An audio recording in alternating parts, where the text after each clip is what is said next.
Well, good evening, everyone. I'd like to call to order this special meeting for March 24th, 2025. Will the recorder please call the roll? Councillor Tigan. Present. Councillor Nishioka. Present. Councillor Matthews absent. Councillor Gwynn. Here. Councillor Brown. Present. Councillor Nordyke. Present. Councillor Varney. Present. Mayor Julie Hoy. Here. Councillor Brown, would you mind leading us in the Pledge of Allegiance? Thank you, sir.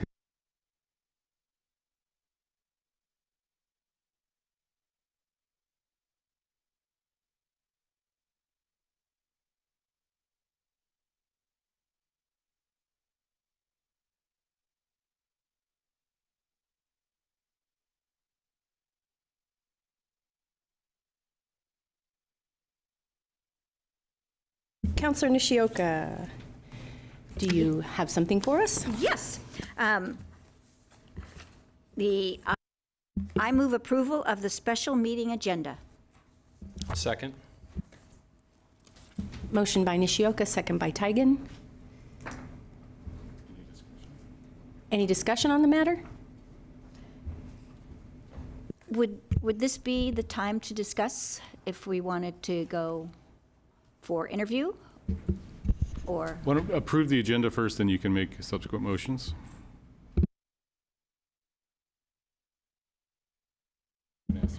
Yes, could the recorder please call the roll? Thank you. Councillor Varney.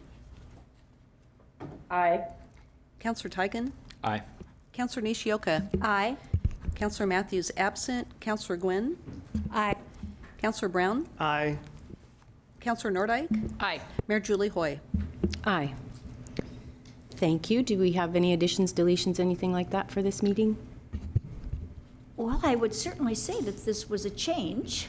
Do you want to announce that too? Yes, we did have, we started out the day with 3 candidates for this position, and now we have 1 left. So we need to make a decision as to how we want to move forward, if that's to go ahead with the interview and vote for this person to serve, or if we wish to extend the application window to receive other applicants. So I think with just the 1 applicant, I'm going to go ahead and make a motion, then we can have discussion. I move to cancel the interviews and appoint Mel Whistler. Also, I think she refers to herself as Fuller. Am I? Mel Fuller, to the open Ward 5 position on the Budget Committee. I'll second that motion. Motion by Nishioka, second by Tigan. And is there any discussion on this matter? Or to your motion, Councillor Nishioka? Thank you. I'll go ahead. I think that with the Budget Committee coming forward here in just a few weeks, I think that to go ahead and have Mel be appointed would be appropriate so that she can get prepared. And so I feel that with the other applicants pulling their applications, that Mel is the candidate that we should consider. So I think that this might be a way to move forward, getting ready for budget. Yes, Councillor Nordyke. Sure, I am happy to support the motion. If folks do want to interview the only remaining candidate, I would support that as well. In my view, this opportunity has been posted and available on the city's website for months. We've had ample opportunity for candidates to apply, and if people choose not to apply, that is certainly their prerogative. And if folks choose to withdraw their application, that too is their prerogative. But to Councillor Nishioka's point, Budget Committee starts in less than a month, and this is going to be an extremely challenging budgetary cycle where we will be considering a variety of options for how to fund our government. So how we proceed depends on our ability to prepare for this. I think it's too late to reopen it at this late juncture. We desperately need someone in this position who is ready to step up and ready to engage with us. And at this point, there is one candidate who is ready to step up and engage. So I'm happy to support the motion. Yes, Councillor Gwynn. I don't disagree with what my colleagues are saying. My only concern with this candidate is I believe she's also running for school board, which running for a school board position, running for office takes a lot of time. And if she were to win, she's going to be pulled in multiple directions. So that's my only reservation. Yes, Councillor Brown. Thanks, Madam Mayor. And I'm going to follow Councilor Gwynn's comments. I would say that I'm in favor of picking the right candidate. And for those who may not know, yours truly was in that seat all the way until I was sworn in January. And so on one hand, it has been open and vacant, but I would say there's still room for people to apply if it were to be postponed tonight. So I'm 50-50 on this. And so I do know that Ward 5, when it comes to engaging constituents, it's not as easy to recruit folks and get them to be involved. I understand that. But at the same time, I think it would be good also, just to have a well-rounded amount of people that we could select from. So I yield it back to you, Madam Mayor. Thank you, Councillor Brown. Anyone else? Any thoughts? Councillor Barney, please go ahead. Thank you very much. I'm very supportive of this motion. When I reviewed the application, it looks like Mel has been a very active volunteer in the community. She already knows the community well, and this position is going to require some community engagement and building the community's confidence in the process. And I think she can hit the ground running, and so I'm supportive. Thank you for that. Anyone else? Well, I personally would like to hear from the candidate. If you are willing to speak with us, you've gone to the trouble to stick with it and to be here this evening, and I would like to honor you with that ounce of respect. So please come forward and tell us who you are and why you're such a glutton for punishment when it comes to volunteer service. No, that was a joke. Yeah, just come right up to the podium and press that green button and tell us what you want us to know. Hi, I'm Mel Fuller. You're absolutely right. I am also running for school board Zone 7.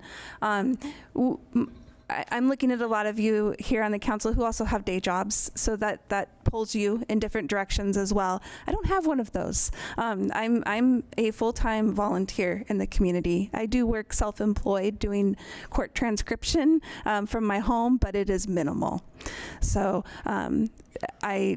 I can assure you that the time commitment is not, I can understand the concern. I had some deep conversations with myself as well with the same question, but I'm here, I'm good for it. You're right, Mayor Hoy, I have stuck with it.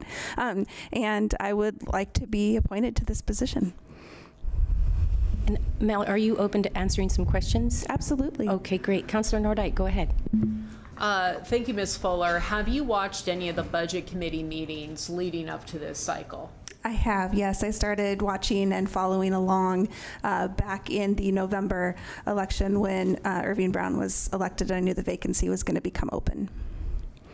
And so based on those prior meetings, are you familiar with the workload associated with being on budget committee? I am, yes. Thank you. Any other questions? Councillor Nishioka. Well, I came with a list of questions to making the assumption that that I was going to be asking several people. Okay. So I will go ahead and ask one of them. How do you approach collaboration and decision-making within a group, particularly when opinions differ? Well, I think differing opinions are part of what makes the process unique and valuable. The way that I work with collaboration is we all have more in common than I think we're willing to admit sometimes, and building off of that has been a successful way for me in collaborating in the past. Differing opinions, you know, I think that my time at Marion Polk Food Chair is a good example to use with differing opinions. We had different donors, we had different clients, we had, you know, a ton of different things going on all at once. And again, just doubling down and finding out what we have in common and how to build off of that. I'm going to follow up with one additional question. This is going to be a very tough year for us budget-wise. I know. This is a big, big year. And so you will be met with public interfacing with you and potentially unkind comments.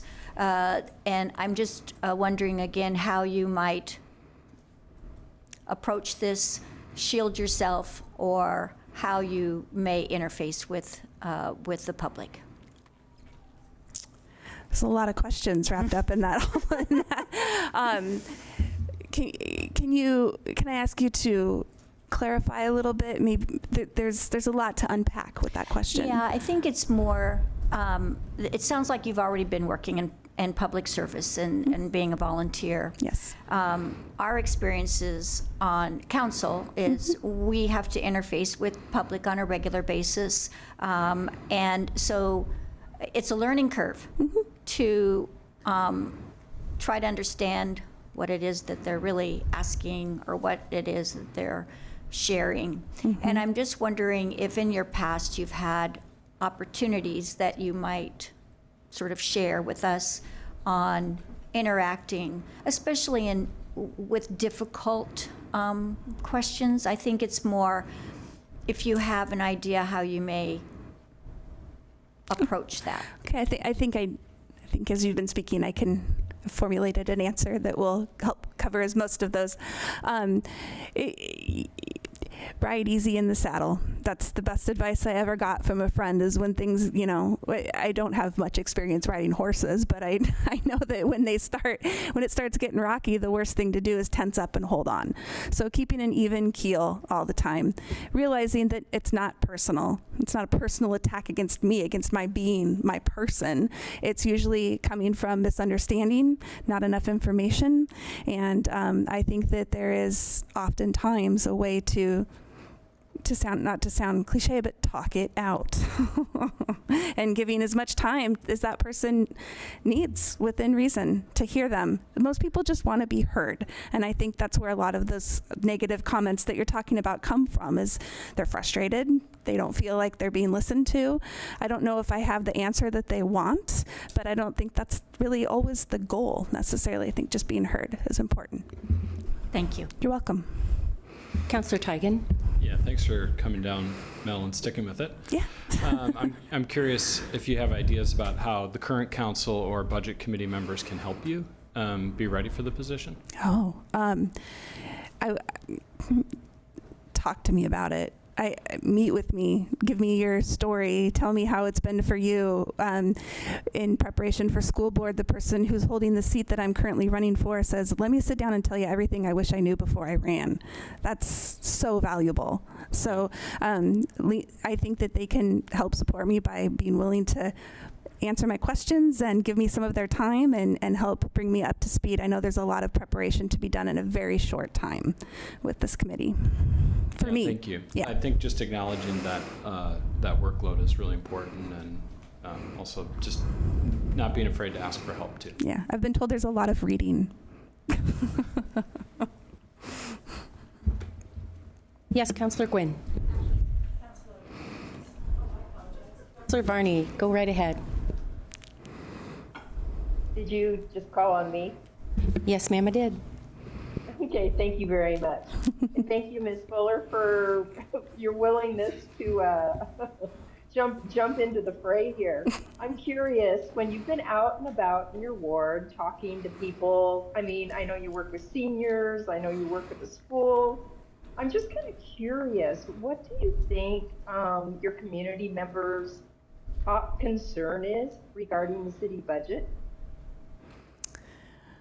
Well, they're talking pretty loud about the library and Center 50 Plus right now. I think that's their concern, is that we're going to lose those things, and the fire stations as well. That's the top concern that I hear, and how do we stop that from happening? And I don't know what the answer is. Well, that's great. I'm glad, because I don't spend much time in your ward, and it's good to hear. So thank you very much. You're welcome. Thank you for the question. Councillor Nordyke.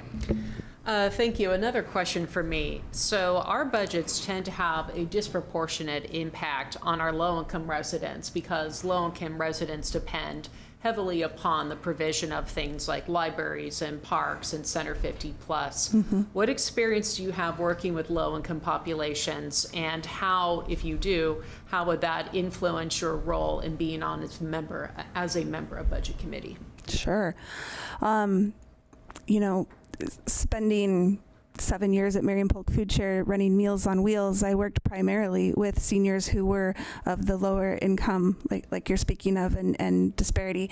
The way that I chose to work with them is to be aware of as many services as I can in the community that can connect them to that, and trying to be a conduit to those, as well as, you know, it doesn't, our motto was more than just a meal. It was so true.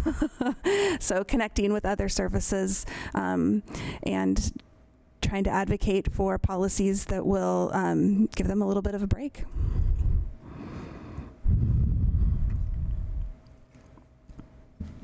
Anyone else? Further questions?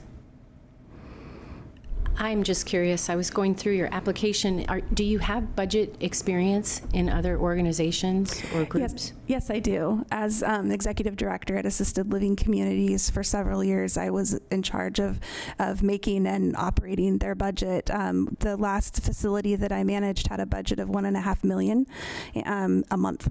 So and then Food Share also had a budget for Meals on Wheels that I didn't have as big of a role in planning that as I did as an assisted living executive director due to the nature of my position, the level of it.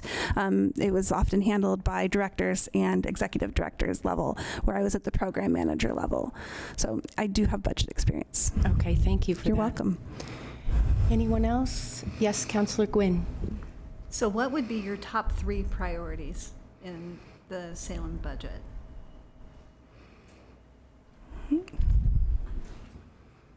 Well, let's say 4 in case you say library, Center 50 Plus. Smart, savvy. I think that my priorities are going to be. I don't think I can point at this right now. Standing here, I can't point to 4 particular instances because I haven't. I've been following the meetings. I've been listening, but I don't have the access to all the information that they have either. So I know what a lot of times. Going back to the collaboration piece. I've learned that the situation isn't always as it seems when you first hear about it. There's more pieces to information, and I think that this budget committee itself has pieces of information that the public don't know about that help explain things a little bit better once it's all put together in a piece. So I think that my top priorities on the budget committee would be learning, collaborating, and showing up and doing the work, committing myself and seeing it through.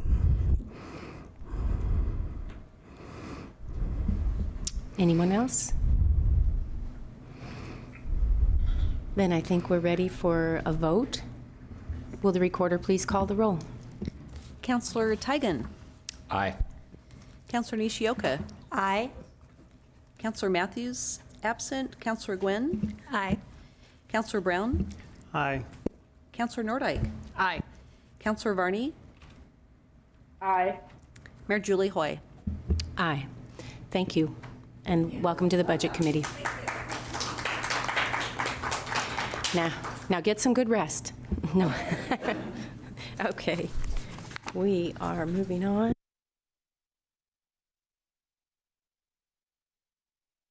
Yes, we are adjourned. Thank you.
I'm calling to order the Housing Authority of the City of Salem for Monday, March 24th. Will the recorder please call the roll? Commissioner Tigan? Present. Commissioner Matthews, absent. Vice Chair Gwynn? Here. Commissioner Brown? Present. Commissioner Nordyke? Present. Commissioner Varney? Here. Resident Commissioner Villegas? Here.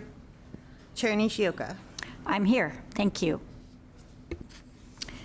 So we do not have any additions or deletions. Do we have any public comment? And there's no public comment. Vice Chair Gwynn, do you have a motion? I move approval of the consent calendar. Second. Thank you. Been moved by Commissioner Gwynn, seconded by Commissioner Tigan. To your motion. Tonight's consent calendar consists of February 24th draft Salem Housing Authority minutes, and that is it. Are there any comments or questions on the minutes? Will the recorder please call the roll?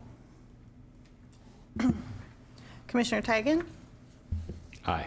Commissioner Matthews, absent. Vice Chair Gwynn? Aye. Commissioner Brown? Aye.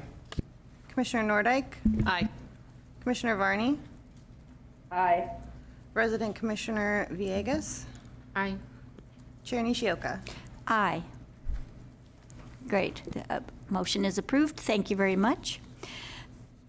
Before we go on to hear our presentation, I just want to let you know that that Kristen Rutherford, Nicole Utz, Jessica Blakely, and I recently met with Keizer Mayor, a Keizer City Councilor, and a member of their urban planning staff. The purpose of this meeting was to help them better understand how Salem Housing Authority might be able to assist Keizer in addressing their public and affordable housing needs.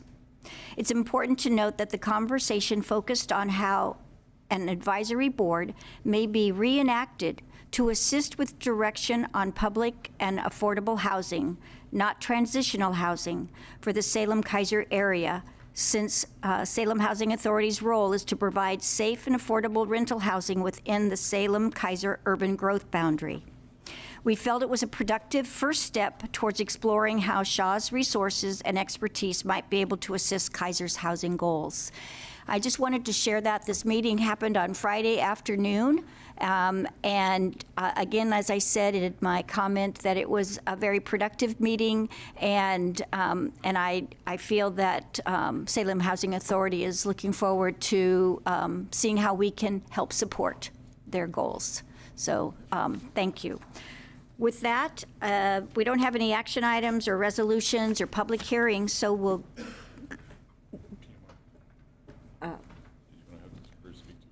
I think it's going to be in their presentation. So I think we're right on to the presentations by both of our staff that are going to be reporting. So thank you. Go ahead. Thank you, Chair.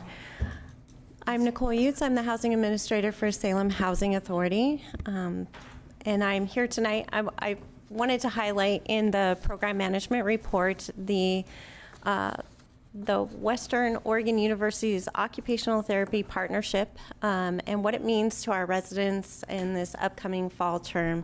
We're very excited to have Western Oregon Occupational Therapy join in a partnership at some of our permanent supportive housing locations to help our residents with life skills. We look forward to what this will bring to our sites and to our residents, and then what it will also bring to the students is real life instructional abilities to see, to work alongside our residents. And they have come in with great spirits, and we look forward to working out additional activities. We've already had an initial kickoff meeting, and this will be the first of its kind for Western Oregon, which is actually just across the street from our main housing authority office. And we've been following along since they joined that building here in this downtown community. So we don't know what the exact outcomes of that, but we do know that any additional assistance has wonderful outcomes for our residents, and we look forward to having them on the properties. Another question that's come up recently is, what does our voucher program recovering from short call, what does that look like? This will be a very slow rollout. Can tell you that we just learned that the continuing resolution will be our budget for this year. So for the first time, we've been able to even negotiate what our budget allocation may look like for since October to today for this year. And coming out of shortfall doesn't necessarily mean that we have a lot of vouchers to get back out there on the streets. It does mean that they're working on correcting our allocations. If you'll see that we are actually allocated over 3,000 vouchers, but we can only serve 2,900 with the funding that we have for our voucher program. That does equal out $2.7 million every single month that we're passing through with federal housing and urban development funds. We are starting off with allocating the preferences to our local collaborative partners, and then from there we'll continue to meet with HUD to see if we're going to be released some additional voucher funding, which then can hopefully allow us to get some of the 3,000 individuals waiting on our voucher waiting list through the door. The one thing I did want to note also is that you'll likely see on our Facebook page and our website that we had a minor glitch with our waiting list for Yaquina Hall. It was scheduled to release and go on live on Saturday. Unfortunately, the technology did not work as anticipated, but that has been corrected and that waiting list is open. Our office has been very busy all throughout this Monday, and we look forward to helping anybody who needs assistance with getting on that waiting list. I do also have Jessica Blakely, our Assistant Housing Administrator here, who has returned from Washington, D.C. to provide you all with an update as well. Hello, everyone. Jessica Blakely, Director of Development and Strategy with the Salem Housing Authority. Excited to be back from DC, woohoo, back on the West Coast time zone. And I wanted to just give you a brief recap of the visit. So, while in DC, I took 10 total meetings with our legislators here in Oregon, which was great. And just for fun, I counted my steps and the miles walked, which was, in case anybody cares, 29 miles and 68,000 steps, which is 5 round trips to the Capitol. We had 3 meetings with our local constituents for the city of Salem, specifically for Salem Housing Authority asks, as well as Salem, the city of Salem needs. So got to have individual meetings for that particular, and then again with our organization, which is called NARO. So in total, met with Senator Wyden, Merkley, Congresswoman Salinas, Representative Dexter, which was exciting to see her in D.C., as if you follow Oregon politics, she was in the House of Representatives and was also a housing champion. So exciting to see her there. Representative Bonamici, Representative Bentz, and Representative Bynum, who's a freshman in office, but very excited to talk about affordable housing. A few of the things I reported last time, which is one of our grants being in limbo for the Evergreen project for COC builds, and that was a $10 million grant, which we had not heard back from HUD. Our federal delegation was able to get us in contact with somebody who responded to let us know that that grant is not dead at this time, that they're still awaiting final decision making. So that was very positive to hear, because that's an important project we have in our pipeline right now. Another thing is that no further executive orders have been issued that impact the Salem Housing Authority. As you probably heard, a continuing resolution was passed on March 14th, which prevented the government shutdown. It capped our budget at the 23-24 level, which is in fact what we budgeted for. So we were very conservative when we made the budget. We're very excited that we get to keep that budget. So everything is solid, at least through September. For the RAD rent issue, which is the rental assistance demonstration, we had not been able to find any contacts at HUD to respond to us. We found a fix to the issue. Guidance was provided, but then it went basically silent, and there was nobody that could respond to our inquiries. Our federal delegation was able to contact HUD and get us a response at the Office of Recapitalization, and they still say that guidance is forthcoming, so we will feel some relief at some point. When we talked about the LIHTC program, or the Low-Income Housing Tax Credit Program enhancements, this component has bipartisan support. However, there could be more controversial items in the tax bill which could stall this piece, but we're watching very closely, including tomorrow a briefing that will be held and viewable on C-SPAN, so I'll be tuning in. So all in all, very good visit. Our federal delegation is very much in support of our programs and our funding, and has offered to assist in any way that's possible, including regulatory relief if needed. I'm happy to answer any questions, but at this point, we're moving on to the budgeting process of 25-26. Thank you. Thank you very much for great news. And I am really grateful for the program of occupational therapy that you have available to your residents, so that's nice. Commissioner Tigan, you have a question. Thank you. Ms. Blakely, did you get a sense if there was anyone that either residents of the city of Salem or other folks could reach out to on behalf of the Evergreen grant or the RAD rent, those that are sort of waiting determination, if some sort of letters of support or something like that would influence anyone back there? Thank you for the question. I'm not certain exactly how to answer anything with regarding influence, as our typical methods aren't really in play right now because a lot of people aren't answering their phones. But I think our specific delegation, Senator Wyden, Senator Merkley, and Congresswoman Salinas, they want to hear from us. They want to know what our issues are so that their staff can get to work. They've been extremely supportive of all of our projects, and in fact are sponsoring our congressionally directed spending ask for our senior housing project in the upcoming 26 year.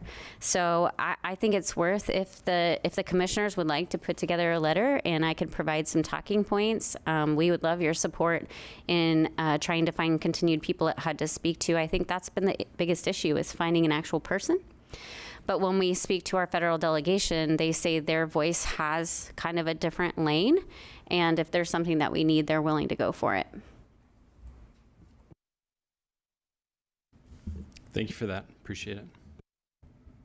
So, Commissioner Tigan, were you thinking that this would be something coming from council, or were you speaking for other people that you were thinking? Yeah, thank you, Madam Chair, for the question. I mean, in part for members of the community, if I think more voices is more than just the commission here or even the council, for the delegation to hear from advocates across the city, I think is important to know that it's not just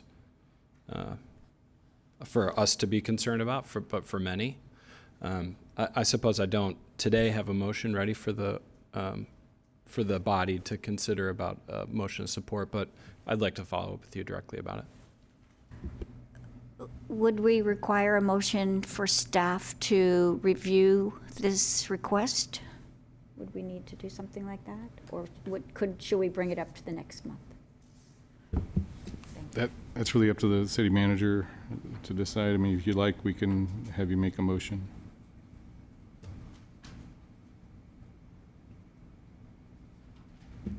You can go ahead and make a motion, Chair, and then we'll bring it back. Paul, would you like to go ahead and make a motion? Yeah, I would like to make a motion for the Salem Housing Authority staff to support commissioners and members of the city council in drafting a letter. And I think that would just require the time that we're talking about to do that. Do I hear a second? I will second. Thank you. That was Commissioner Nordyke with the second. Will the recorder call the roll? Do we know where Vice Chair Gwen? We'll just take a moment, but in a moment we'll have the recorder call the roll. She might need to know. Yes, go ahead. Thank you. In the meantime, I do have a question or two. Thank you. No problem. I can help you buy time. There you go. Happy to do it. I am so intrigued at the idea of working with the city of Keizer. Do they have, first of all, they do not, there is no KA, right? There's no Keizer Housing Authority, is that right? That's correct. We've actually been servicing the city of Keizer since we've been created 56 years ago. Do they contribute financially to your staffing? No, they do not. Interesting. Do they provide any tax incentives of any kind within Keizer city limits to incentivize affordable housing or preservation of affordable housing or building of affordable housing, self-sufficiency programs, anything? I'm not exactly aware. They have had their planning director in these meetings, and that is something we're very interested in learning more about Keizer, to also help support the affordable housing in the same service areas of Keizer that we also have affordable housing that we own and manage in Keizer. And which property is that in Keizer that you own? There's scattered sites. There's a lot of people that believe our Parkway apartments in Sequoia are in Keizer, but they're on the border and they're in the city of Salem. We have scattered site units in Keizer. And my final question I know this is just early in talks, which is wonderful. I welcome the opportunity for us to work with any of our local communities. Why not? You guys seem to be able to do it all, so I say, why not talk to Silverton while we're at it, or other bedroom communities? Sure, you don't have enough on your plate, right? Sure. Anyway, does Keizer have is there like a property in mind? Is there a section of Keizer in mind, or are we not that far into the talks at this point? I don't think we're that far into the talks of this, and I will say that this was a bigger picture of our communications strategy. And as you know, we brought on a communications person in the last year and a half, 2 years, as part of our 2022 plan. And yes, we are a very busy agency, so we are just started getting into conversations. But we also want to make people fully aware that we are the Salem Housing Authority and we do service the city of Keizer. So I think this is just high-level initial conversations, and I'm sure there'll be more to learn. And I'm curious, could you estimate approximately how many units in Keizer that we have under Shaw's authority? Jessica, do you know? Unfortunately, I don't. I will be happy to bring that back. I'm sure we have many vouchers over in the Keizer area, and that's the part that I do want to say. It's the ease for our clients that we service both Salem and Keizer. Right. If an agency doesn't serve the urban growth or that area, they actually have to port from our agency to another housing authority, which only complicates paperwork and more of a regulatory burden. So we're happy to service the Keizer area for the ease of our clients and our community, so that they can make a choice between Keizer and Salem as to where that is best for their families. Thank you. Great questions. Thank you very much. Vice Chair Gwynn, did you hear the motion that was made, or should Councilor Tigan repeat the motion that's been made and seconded? What a challenge. The motion is to request Salem Housing Authority staff support for writing a letter back to our delegation asking for their support for both the Evergreen and the Rad Rent programs. And there was already a second, so we were wanting to call the roll. Do you have any questions that you want to ask on this? Okay. So we're going to go back to that motion. Recorder, would you please call the roll? Commissioner Matthews absent. Vice Chair Gwynn? Aye. Commissioner Brown? Aye. Commissioner Nordyke? Aye. Commissioner Varney? Aye. Commissioner Tigan? Aye. Resident Commissioner Villegas? Aye. Chair Nishioka? Aye. That motion carries. Thank you very much. So Thank you again, Commissioner Nordyke, for those excellent questions. It was a beginning meeting, and I think we're going to hear more with the months to follow. Does anyone else have any questions for Nicole or Jessica, or anything about the presentation? Yes, go right ahead. Just one other item. I don't know if I missed it, but I always love getting the program summary that shows the demographics of the individuals we serve.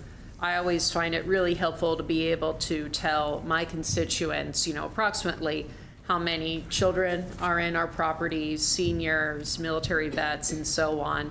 I would love to see that in next month's report, and I would also love to see the number of units in Keizer.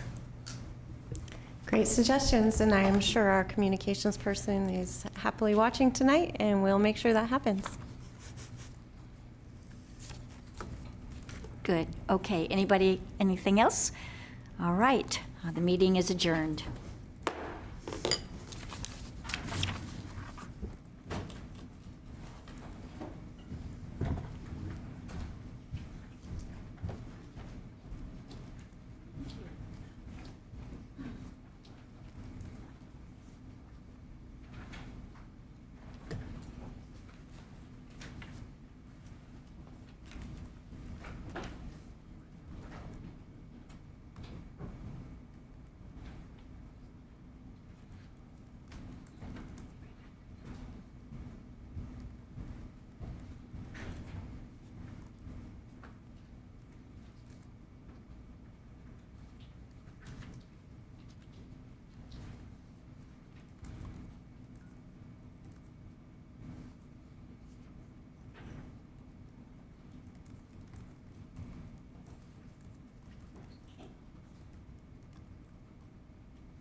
Okay, I would like to call to order this meeting of the Urban Renewal Agency for Monday, March 24th, 2025. Will the recorder please call the roll? Board Member Tigan, Here. Board Member Nishioka, Here. Board Member Matthews, absent. Board Member Gwynn, Here. Board Member Brown, Present. Board Member Nordyke, Here. Board Member Varney, Here. Chair Julie Hoy. Here. Okay, Board Member Nishioka, do we have additions or deletions? We do not. Okay, do we have anyone signed up for No one public signed up. comment? No. We're on to the consent calendar. Thank you. I move to approve the consent calendar. Second. Second by Gwynn. Any discussion about any of that? Or do you want to go ahead? No, the with consent calendar consists of the February 24th, 2025 draft urban renewal agency minutes, and that concludes the consent calendar. that? That was easy. Will the recorder please call the roll? Board Member Matthews, absent. Board Member Gwynn. Aye. Board Member Brown, Aye. Board Member Nordyke, Aye. Board Member Varney, Aye. Board Member Tigan, Aye. Board Member Nishioka. Aye. Chair Julie Hoy. Aye. Okay, we have no action items, we have no public hearings, no special orders of business, and no information reports. Therefore, we are adjourned.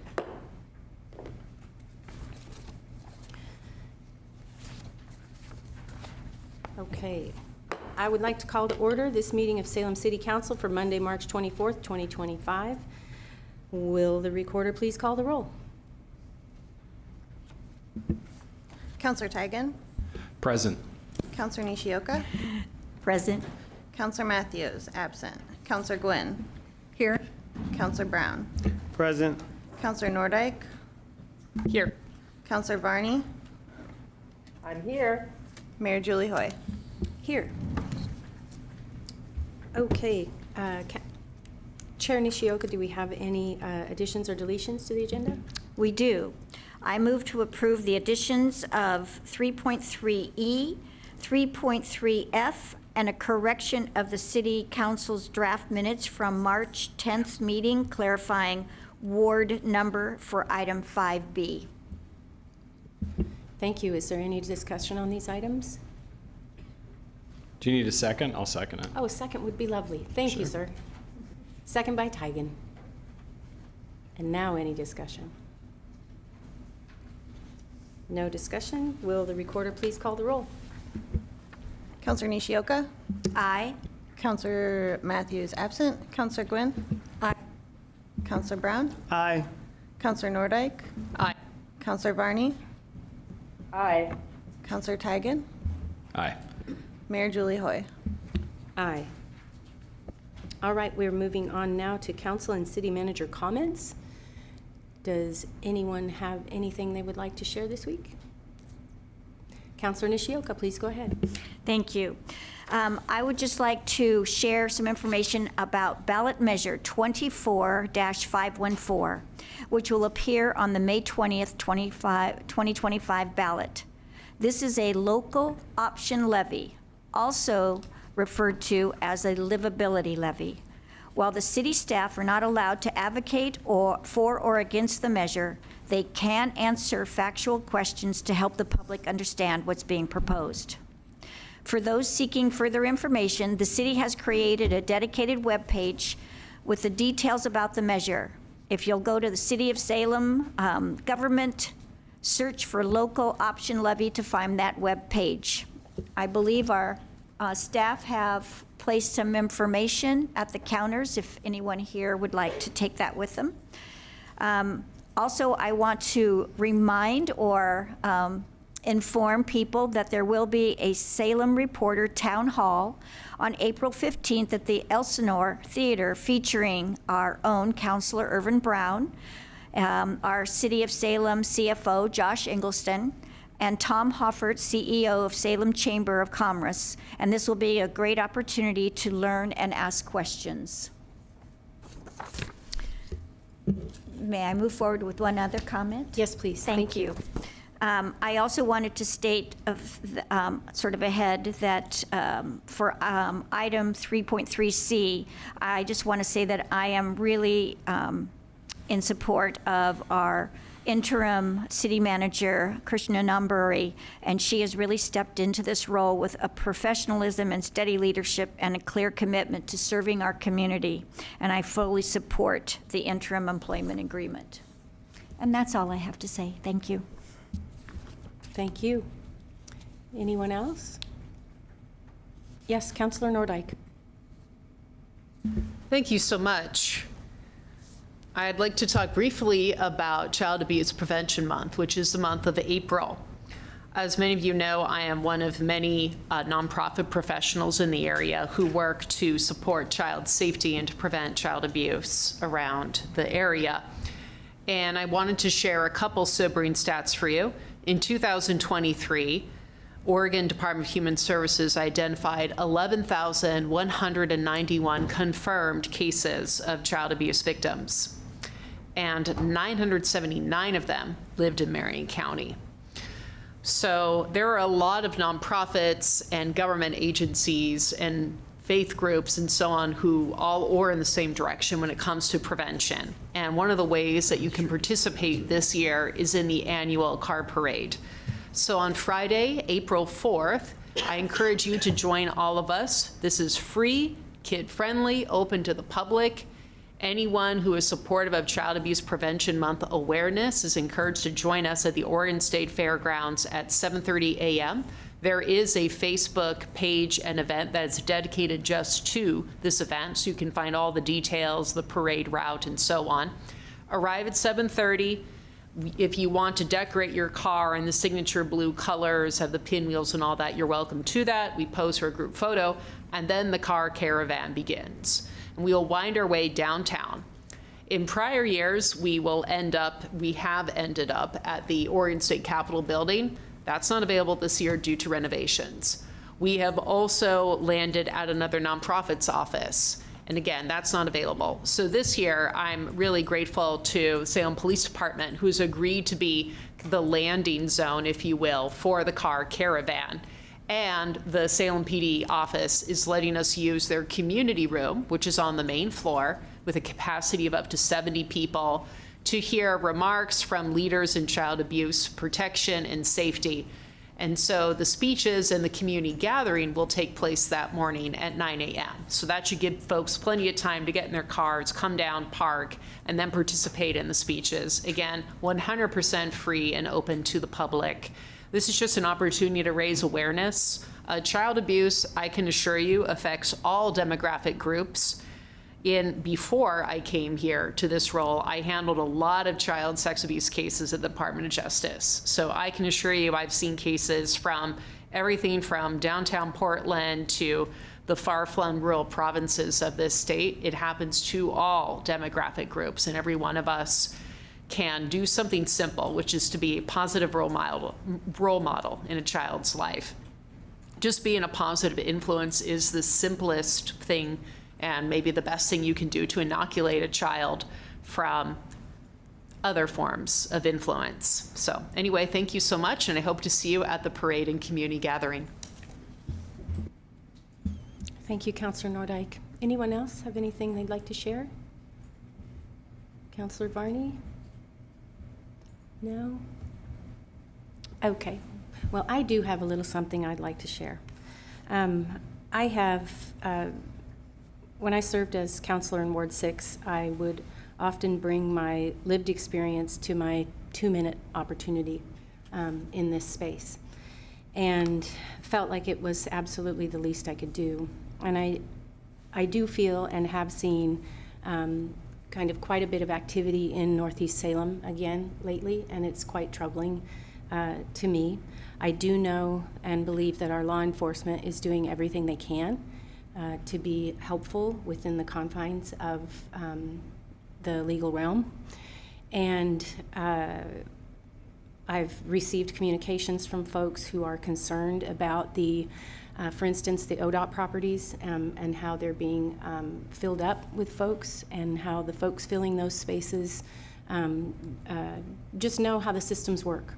They know when to move and where to stay, so they can't be asked to leave. And a lot of the activity that's going on in those spaces is difficult. It's not only difficult to watch, but it's difficult to endure. If you're a business, or as I witnessed this morning, a child just trying to walk to school. We need more help.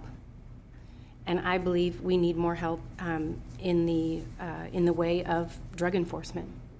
It seems to be a lot of what is going on in these campsites, even if they're in the middle of broad daylight on the sidewalk on Silverton Road in Northeast Salem.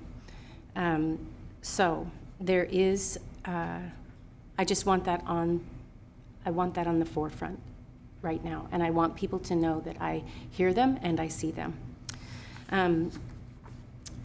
It's good news to report that, and thank you, Gretchen Bennett, for your help on this today, that police found about 376 grams of powdered fentanyl. The U.S. Drug Enforcement Administration describes 2 milligrams of fentanyl. So 376 grams, 2 milligrams of fentanyl contains a lethal dose, according to the affidavit. So we're talking about a lot of drugs that were seized, and I am thankful to the efforts that our PD is making on that, and our Sheriff's Department in Marion County. I want you to know that I see you and I hear you, and I see what is happening in our city about unsanctioned camping on our streets. I want you to know that I see it too. I see real situations that devastate our streets every day. Some parts of town suffer more than others. I have firsthand knowledge from both my own experience and from directly talking to employees and businesses. We take daily actions toward improving conditions related to unsheltered homelessness. We clean and remove trash, about 24 tons a month, as a matter of fact. We direct people to information, services, and resources. I work closely with the counties and others at our regional table to work toward solutions. We hold people accountable whenever possible, within the confines of the law. I see so much more that is unnecessary to do, and we are working on it together. We had a very good moment last week. A husband, wife, and 2 children under the age of 3 who were outside. With quick work by team, they were able to get that family to shelter with Catholic Community Services. Progress in this arena is measured by the help we provide to individuals, families, and businesses. We continue the challenging work toward eliminating homelessness, but as we work toward that goal, it is also important to recognize and celebrate the gains we make with our service and county partners on one household or business at a time. So, I just want to thank those who are doing the hard work with limited resources. Thank you, Gretchen Bennett, for your help in talking me off the cliff today a little bit about all this, because I do find it very upsetting, and I do know that we're doing everything we can at this moment in time. So I look forward to more progress. Thank you. And that's all I have. Anyone else have anything to share before we move on? Okay. We're going to move on to proclamations, and Dan's got the microphone here. I would like to invite, you may not know, it's Councilor Gwyn's birthday. So I have asked Councilor Gwyn to read the Women in History Month proclamation for us, but I would like all of us to come forward, all of us ladies to come forward to receive this proclamation and to have a little photo op. So. It's on. Give you that, and I'll come down front.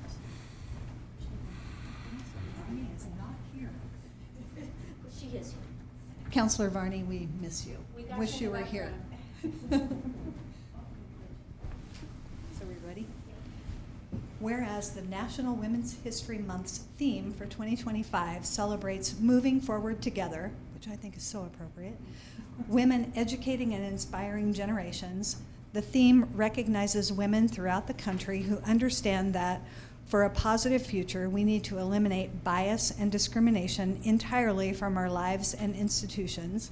And whereas women have historically brought the gifts of healing and hope to their families, workplaces, and neighborhoods as counselors, artists, teachers, doctors and nurses, and mothers and grandmothers. And whereas too often throughout history, women were unsung and sometimes their contributions went unnoticed. But the achievements, leadership, and courageousness of women have been a source of strength and inspiration. And whereas today's women continue carrying forward the mission of ensuring that our daughters, love you, Shelby, have the same opportunities as our sons. Women of the labor movement are achieving monumental reforms to help all workers secure the better pay, the benefits, and safety they deserve. And whereas women are making history every day and will continue to do so in ways that will change our city, county, state, and our country for the better. And now, therefore, I, Julie Hoy, Mayor of the City of Salem, do hereby proclaim March 2025 as Women's History Month and encourage all people of Salem to honor the contributions of women of every race, class, ethnic background who are essential to the progress of our city and our nation. Dated this 24th day of March 2025. Can Krishna come up too? Krishna, come up too. Smile, Mickey. Councilor Varney, smile.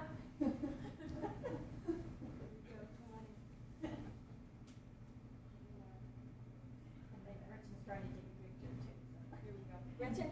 Okay. Apologies, I got on video. Just a quick sec while I find the way to get the phone. Yeah, got it. Thanks.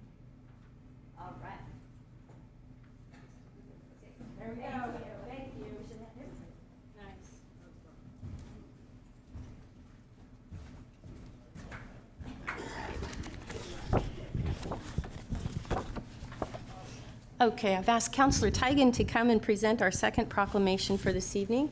And I'm going to read just a little bit about the group that's going to receive, okay? Okay, I'd like to invite to the front City Urban Forester Mylan Davis, Project Coordinators Don Gunther and Tom Bradley, Maintenance Operators Cesar Estrada and Nolan Rogers. Come on up front here. I'm going to wear my cruiser vest if I knew this was going to happen. I'll read just a little further. This dedicated and hardworking group plays a critical role in maintaining Salem's urban canopy, responding to storm damage, and bringing expertise far beyond traditional tree trimming. Simply put, they are hardworking and dedicated city workers. Their qualifications as municipal arborists are also impressive, including City Urban Forester Mylan Davis is an International Society of Arboriculture board-certified master arborist. In 2024, crew member and project coordinator Don Gunther graduated from the Society of Municipal Arborists Municipal Forestry Institute, demonstrating leadership in urban forestry. Project coordinator Tom Bradley holds a notable certification that qualifies him as an expert witness in legal proceedings for the city. In 2024, 2 crew members, including maintenance operators Cesar Estrada and Nolan Rogers, became certified arborists through the International Society of Arboriculture. Go right ahead, Councillor Tigan. Thank you, Madam Mayor. Whereas our urban forest enhances our quality of life and helps us prepare for a climate-altered future by providing cool shade on hot days, blocking cold winds in the winter, purifying our air, slowing down and cleaning our stormwater, absorbing and reducing noise pollution, and attracting birds and wildlife. And whereas trees, wherever they are planted, produce life-giving oxygen, sequester carbon, and have a positive impact on mental health. And whereas trees increase property values, enhance the economic vitality of business areas, and beautify our community. And whereas Arbor Day has been an occasion for planting trees and recognizing the many values and positive benefits of trees to human welfare since 1972. And whereas the City of Salem is a charter participant in the Arbor Day Foundation's Tree City USA program, having met and exceeded Tree City USA requirements for 49 consecutive years.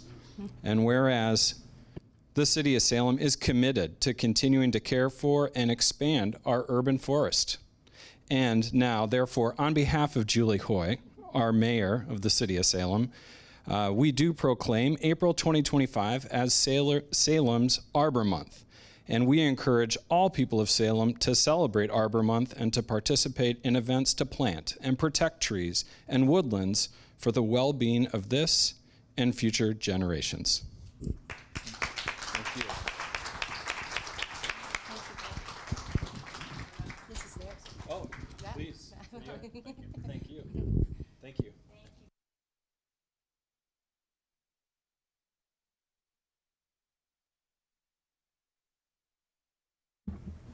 Thank you, Councillor Tigan. We are now moving on to presentations, and we have one this evening from Salem Keizer Safe Route to School presentation. Come on down.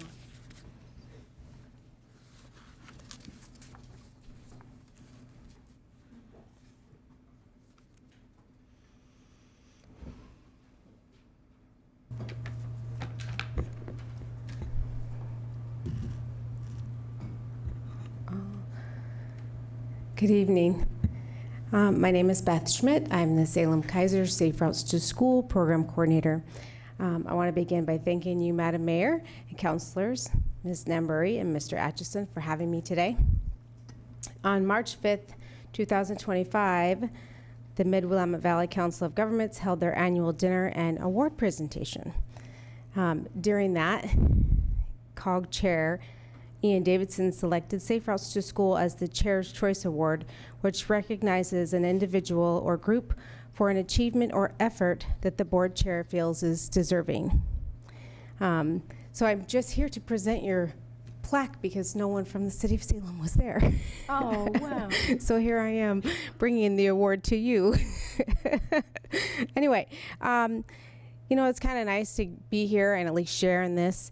I feel right now that in a time where our lives and our schedules are stressful and hectic, it's nice to talk about our partnership for just a moment. And to know that everybody here in the room and with the City of Salem has made an impact on our schools and our students and families within Salem. I want you to know that I am incredibly humbled and proud of our continued partnership with the City of Salem and Safe Routes to School. The award is also in recognition just of this partnership. Also, I wanted you to know that I couldn't do the work alone, obviously. I'm grateful of the support, the many, many people with the City of Salem, Salem Police Department, Salem Fire Department, Public Works, the counselors here, the previous mayor, Chris Hoy, and counselors. Everybody has definitely given a lot of support for our schools and our students.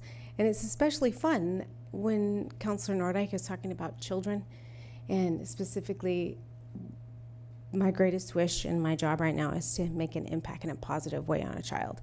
And she's going to come check out bikes, which I'm really excited about, because in order to really paint the picture about how bikes have an impact right now, I mean, I think that Fire Chief obviously knows, Councilor Nishioka knows, and so does Councilor Varney. The excitement is something you have to feel in order to understand the impact the movement that bikes have right now. A child who could come to school and never even been on a bicycle gets to come to PE and learn how to ride a bike. And you've made an impact on them. So I think it's a really great time for all of us to sort of recognize it and go forward and continue doing what we're doing. But I am especially grateful for your partnership, and I have this fancy plaque for you. Thank you, Beth. Meet me in the middle here. Okay.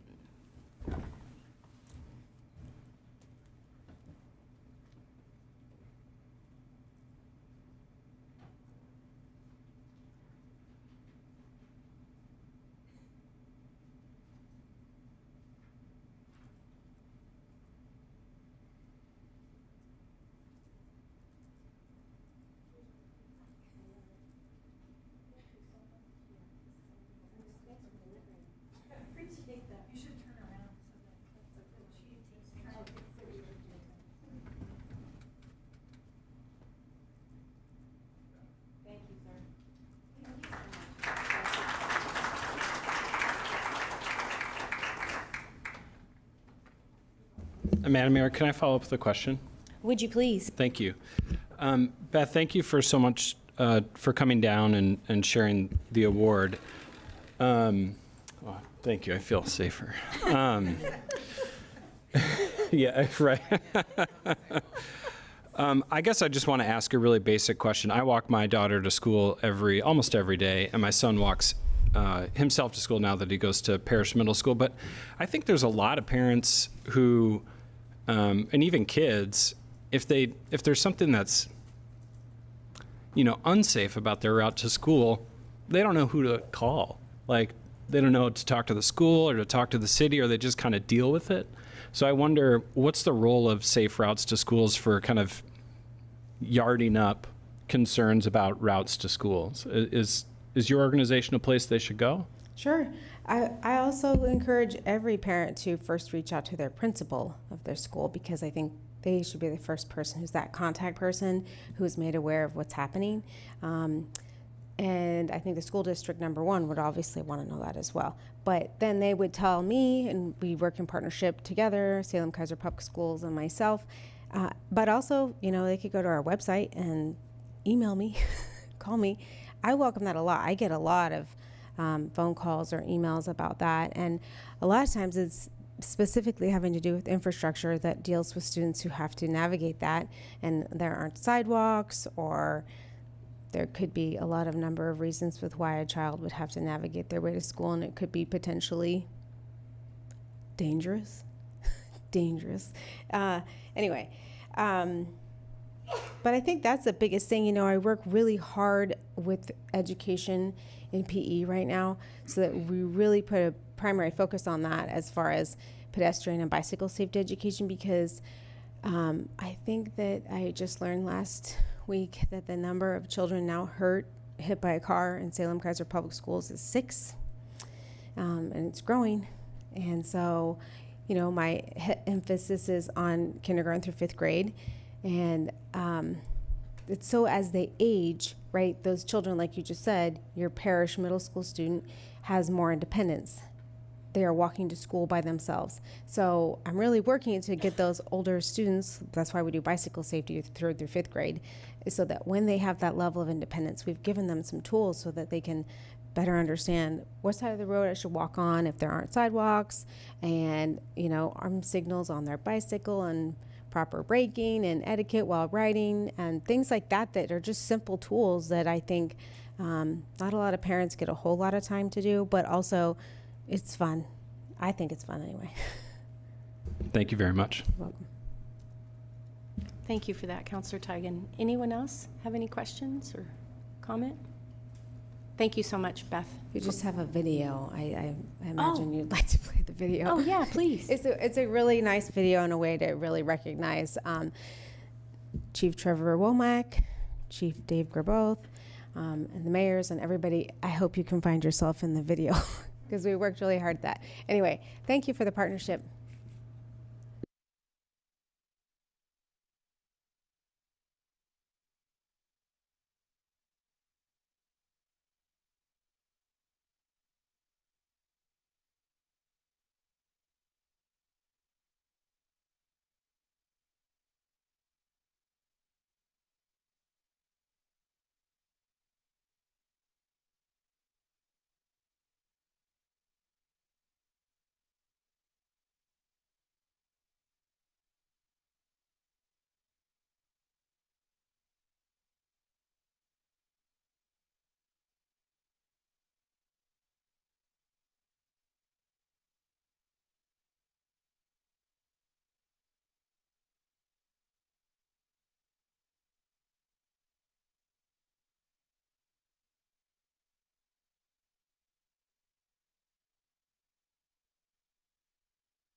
Thank you very much.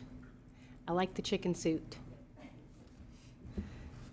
Okay, that was wonderful. Let's see here. We are moving on to public comment. We do have a couple of folks, we have 3 folks signed up actually, and we're going to go ahead and move number 8 up because only one person signed up for that later moment. So I'll call 2 names at a time here, and if you'll come up, announce your ward or your address for the record, and you'll have 3 minutes to speak.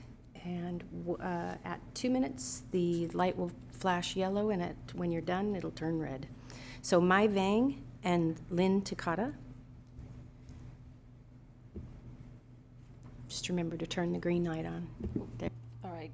Good evening, everybody. My name is Mai Vang, and I am a resident of Ward 6. I am also running for City Council. I wanted to come here tonight and talk about the city's recent land purchase on 2545 Market Street. And I just wanted to make comments and say that the city should engage in a all of the above affordable housing strategy to maximize the amount of affordable housing and available housing in Salem, especially because recently we learned that Salem has about 15,000 renters in Salem, and they cannot afford their rent. And about 9,000 homeowners can barely cover their housing costs. And many of these residents live in Ward 6. And so I urge the council to vote yes on this matter and all other future affordable housing projects and measures, because everybody deserves a home, and this is how we build a stronger community. Thank you.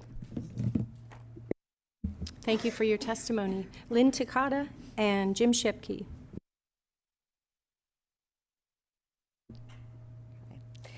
Thank you for the opportunity to make a comment. My name is Lynn Takata. I live in Ward 1. I'm going to give a slightly different perspective on the proposed development. So I believe that we all deeply care about the entire community, and we want everyone to be safe and well.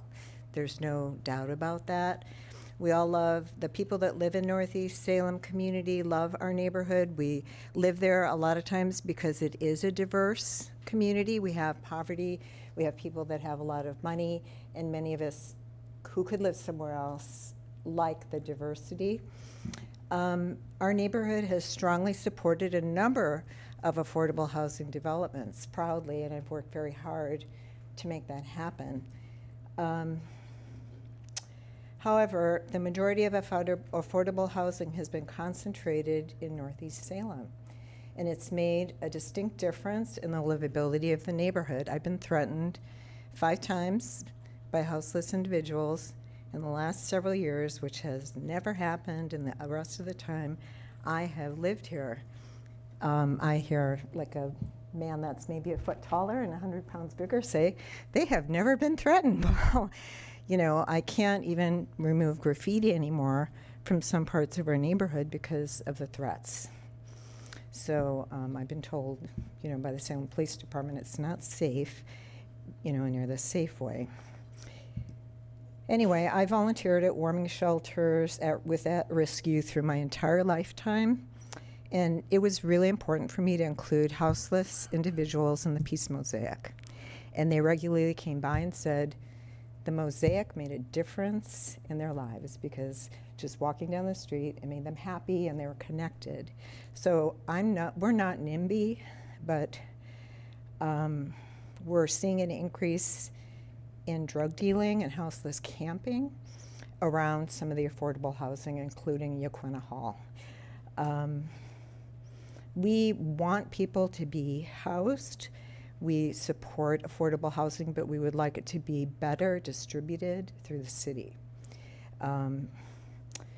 So I urge the city to try to have better distribution of affordable housing throughout Salem and not concentrate it in Northeast Salem. Thank you. Thank you for your testimony. Mr. Shepke? Mayor and Council, Jim Shepke, Ward 2. Thanks for letting me speak early. I really appreciate it. You have my written testimony about banning the word livability from the city staff's vocabulary in reference to the upcoming election on May 20th. I plan to come here tonight and criticize the Secretary of State Elections Division that I think gave you bad advice, and I still think that's the case. However, today I learned from Mr. Bob Roberts in the Elections Division that their advice is not mandatory, but in his words is, quote, completely voluntary. He writes, quote, government agencies are free to come to their own conclusions concerning appropriate content when developing communications about measures. There you have it. So my request to you tonight is to not take the bad advice from the Elections Division. Why? Because it will definitely color the city's information campaign in a negative way. This election is about livability, and you need to say that by at least calling it what it is. As my written testimony shows, that phrase has appeared at least 10 times in the Salem Statesman Journal, and probably the same number in the Salem Reporter. But when the city sends out an informational mailer to voters that doesn't mention livability, When your CFO presents at the April 15th meeting and he can't say the word livability, that's a bad thing. That means that this whole thing is just going to be about a tax increase. I worked for the state for 25 years, and I was always careful to abide by Oregon's law that forbids public employees from supporting the passage of a ballot measure. And I made sure my staff did the same. That meant we did not say or write, I urge you to support the measure, or this is a worthwhile measure, or I intend to vote for the measure. That's clearly what the legislature intended when they passed this law many, many years ago. They did not intend for there to be a list of forbidden words. Livability is useful shorthand for libraries, parks, and recreation, and Center 50 Plus, 7 words. Just like public safety is shorthand for police, fire, and emergency services. That's all it is. It doesn't support or advocate anything. So now it's up to you. Before it's too late and the information campaign is in the can, I ask councilors to direct staff to call it what it is, a livability levy. Thank you. Thank you, Mr. Shepke. I believe City Attorney Atchison has some remarks. Dan Atchison, City Attorney. So the Elections Division's safe harbor regulations don't require, but allow jurisdictions to submit information to the Elections Division for them to review, and if they determine that it's impartial, they can give it what's called safe harbor status. So because city employees and all public employees are prohibited from political advocacy during working hours, there's only certain things we can say and can't say. We can't advocate for or against any ballot measure, particularly one that involves the city. So when we have this material, it allows staff to answer questions and not get fined or not get a potential complaint filed against them for advocating while on the job.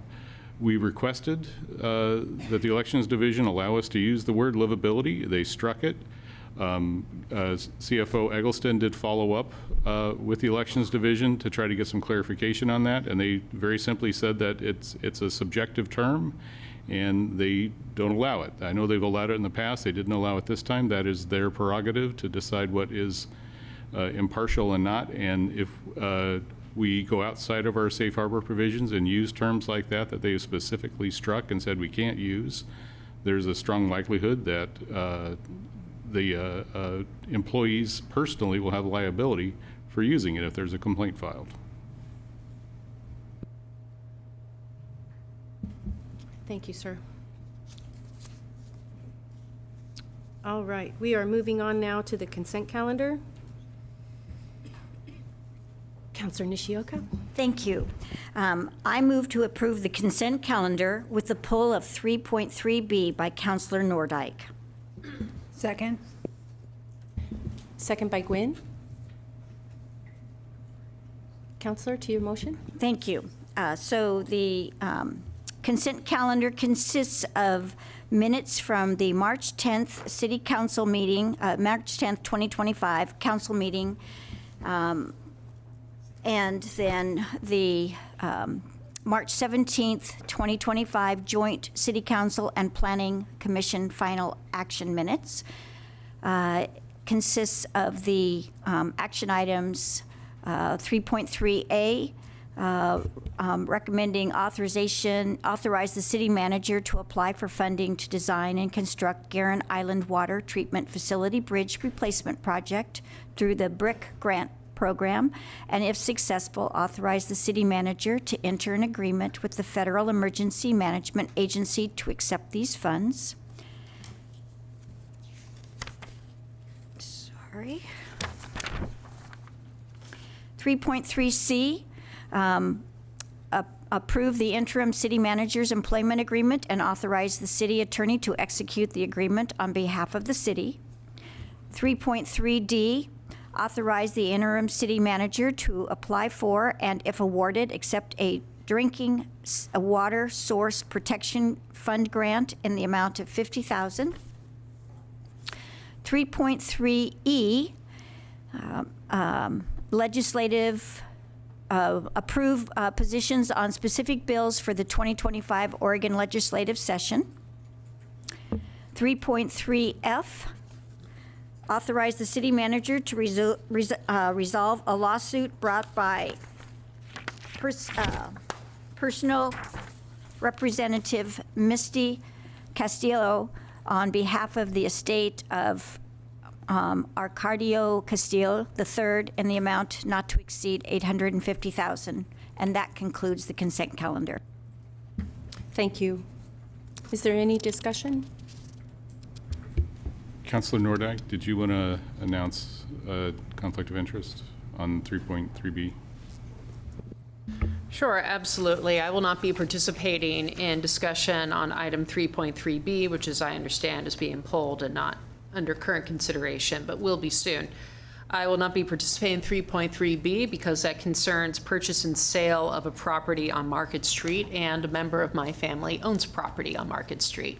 Therefore, I'm declaring an actual conflict of interest and will not take part in the deliberations or the vote this evening. But the other items which are currently up for a vote, I will be voting on since they're unrelated to that particular transaction. Thank you, Councilor Nordyke. Councilor Tigan. Thank you, Madam Mayor. To 3.3C, the approval of the interim city manager employment agreement. Just want to echo the kind words shared by Council President Nishioka, and thank Ms. Nambury for her leadership so far, stepping up and in a very, as we know, challenging time for the city, and we've appreciated your steady hand so far. Thank you. Anyone else? Well, the same goes for me. Thank you for all your hard work. Okay. All right, if nothing further, will the recorder please call the roll? Counselor Matthews absent. Counselor Gwynn? Aye. Counselor Brown? Aye. Counselor Nordyke? Aye. Counselor Varney? Aye. Counselor Tigan? Aye. Counselor Nishioka? Aye. Mayor Julie Hoy? Aye. Motion passes. We have no public hearings. We're moving on to special orders of business, where we have that item 3.3B. Okay. See you in a minute, Councilor Nordyke. Who is presenting for this? I think, do I just read the motion? Oh, great. Yes, Thank I you. think we just read the motion. I move to ratify the purchase and sale agreement signed by the acting city manager with Scymanky, is that how you say it? Scymanky Rentals LLC. Second. Second by Tigan. Okay, is there any discussion on this matter? Yes, Kristen Rutherford. I believe that the item was pulled for two reasons. One was due to the conflict of interest that Councilor Nordyke wanted to assert, and then also to have an opportunity to answer any questions that council members may have, because this acquisition fell outside of our normal process. And so it's coming forward as a ratification following the execution of the purchase and sale agreement, rather than our normal process where we would bring it to you once the terms have been negotiated for approval before the purchase and sale agreement was executed. I'll ask for a follow-up question. Can you just, for the good of the record, explain what a ratification is and why we need to treat it this way? Certainly. So a ratification is an approval, a backwards approval after something has already happened, to come forward and get council's blessing for something that has previously occurred without prior approval. So that's the process that we're asking for right now. So this acquisition is an acquisition using community development block grant funds. They're funds that were budgeted in the fiscal year 2024 budget. Staff spent more than a year looking throughout the community for a site that would meet the various requirements for the CDBG program, including not just size, but also there are a number of environmental review factors that have to, different tests that have to pass through noise and having, making sure there's no contamination on the site, proximity to grocery stores, services, transportation, a number of different things. So the first couple of sites that we looked at did not work. We weren't able to move forward with those. This particular site had been on the market, came off the market, went back on the market, and was an opportunity that we were able to move forward with that was in the price point. It's also adjacent to property that the Housing Authority is developing with the Evergreen Apartments. They need to have a fire water line easement to the property they're developing that would cross over this property. So this allows us to move forward with an acquisition that we could then move forward with a future disposition process after creating the easement that the Housing Authority needs. So we don't know that the Housing Authority would be the future developer. We would have to go through a solicitation process. We don't know what that future development would be. It could be cottages. That will all be determined at a future date. Could you follow up, if I may? Could you characterize the house or the property that's currently on at 2445 Market? Yes, it had been a previously blighted property. It was a very challenging property in the community. It's a property that over the years the Compliance Services Division has received complaints about. I think the folks that bought the property had aspirations of redeveloping it, but I think the cost of doing that was maybe beyond what they had thought that it would be. And so they've turned around and put it back on the market, which created the opportunity for us to start those discussions. So you're saying the city plans to demolish the building, bury the line, and then maybe dispose of the property afterwards to determine what to do next? That's correct. It would have to be some sort of affordable housing development because of the funds that we're using to acquire it. Okay, very good. Anything further? No hands. Okay, will the recorder please call the roll? Counselor Gwynn? Aye. Counselor Brown? Aye. Counselor Nordyke abstains. Counselor Varney? Aye. Counselor Tigan? Aye. Counselor Nishioka? Aye. And Counselor Matthews is absent.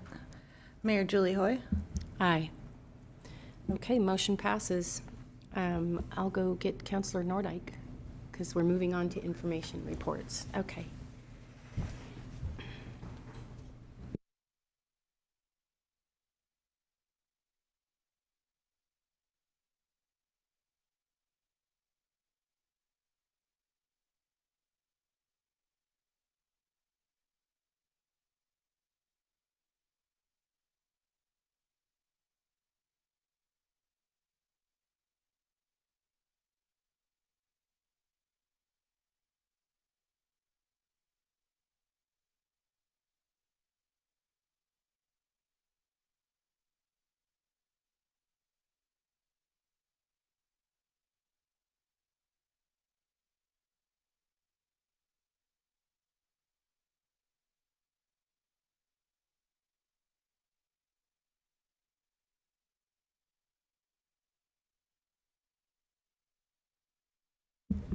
Welcome back, Counselor Nordyke. Okay, we are moving on to information reports. We have item 6A, notice of proposed administrative rulemaking for updates to the existing Public Works design standards related to stormwater, Administrative Rules 109-001 and 109-004, and Public Works Operations and Maintenance of Stormwater Facilities, Administrative Rule 109-011. Yes, Councillor Nishioka. Yes, thank you, Madam Mayor. I'm wondering if Dr. Chandler can come and just give us a little bit of information on this. I think it's a continuation of what SWAG proposed, and it sounds like there might be some modifications that were presented later. Sure, thank you for that question. Robert Chandler, Assistant Director of Public Works. I will launch into that briefly, and then depending on the nature of the question, turn it over to the city engineer who's more in tune with the administrative rules at question. This is a follow-on from a project that commenced, I don't know, 18 months ago, maybe more now. Department of Environmental Quality had adjusted requirements for post-construction stormwater requirements when you have a construction project to manage stormwater runoff, both the flows and the quality. We worked with a variety of stakeholders to develop new rules, a new code language in Salem Revised Code Chapter 71, Stormwater, to encompass, and so that was the first part of that project. The second major part, which also involved the same set of stakeholders, engineers, developers, members of the development community, Home Builders Association, and others, was to take that code language and translate it into administrative rules, design standards. How do you actually meet the code requirements? Everything from how deep the ditch, how wide the retention, and how small the orifice. So that's more or less what the administrative rules are, is public works design standards on how to build systems to meet the code. That's the big picture of it. If you ask smaller pictures, I'll ask Alan to come up. Yes.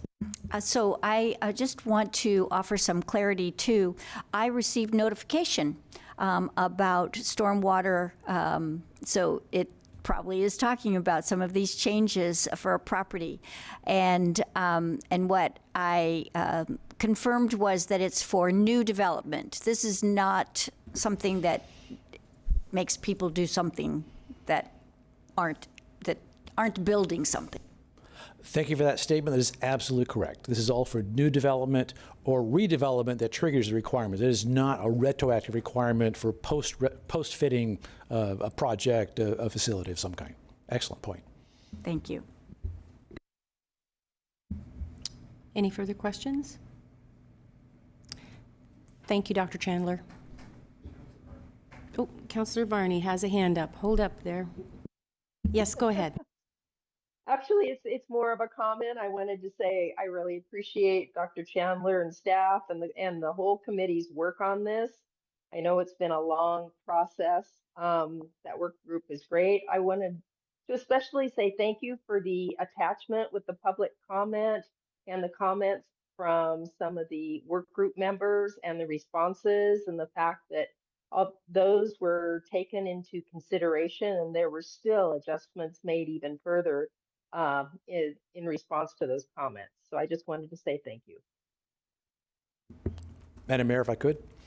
Yes, to make please sure go ahead. I not deflect, but credit city engineer and the team, both a professional team, your professional staff, and the development community that contributed to all this. I've heard my name way too many times tonight. It was a broad team effort, and certainly the last many months, it's been city engineer and his team, our consultant team from Brown and Caldwell and NOTAC and others. It's been quite the endeavor. So I just want to make sure that the credit is well spread out. Thank you, sir. Credit where credit is due. We thank the team. That's great. Anything further on that? All right, moving on to item 6B, Planning Administrator decision, a replat to consolidate 6 lots into 2 parcels with 2 adjustments to a lot area and depth. Approved. 6C, Planning Administrator decision, a replat to consolidate 2 lots. Approved. 6D, Hearings Officer decision, a conditional use for a solid waste transfer station in the IG zone. Approved. 6E, a request from Scymanky Community College to support their building and renovation bond. And that completes the information reports. Anybody have any questions about any of that? Okay. Well, we have no ordinances, no first readings, no second readings, and we already took care of public comment, item 8, so we are adjourned.